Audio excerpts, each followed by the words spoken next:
ప్రభు చేత మనం ఆ మాట అనిపించుకోకూడదండి. దయతో మీరు చూడండి సహోదరులు ఐక్యత కలిగి ఉండాలని, మరి ప్రేమించాలని, శత్రువుని ప్రేమించాలని, అది ఏ పరిస్థితి అయినా సరే మనం ప్రేమించాలి అని, 77 మార్లు క్షమించాలని చూడండి.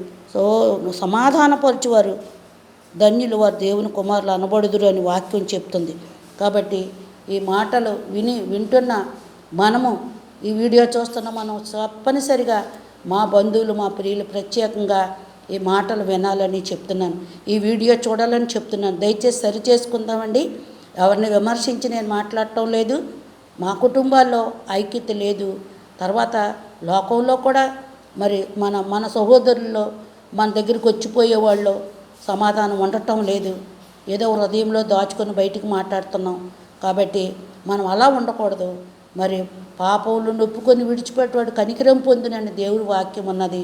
దేవుని వాక్యానికి లోపడదాము. దేవుని వాక్యాన్ని మనము ప్రేమిద్దాము. దేవుని కొరకు జీవిద్దాము. కాబట్టి ఈ మాటలు వింటున్న మనం సహోదరులను ప్రేమించి మరి ఆయన నిత్య జీవాన్ని పొందుకోవడానికి సిద్ధపడదాము. దేవుడి మాటలు దీవించును గాక. ఆమెన్.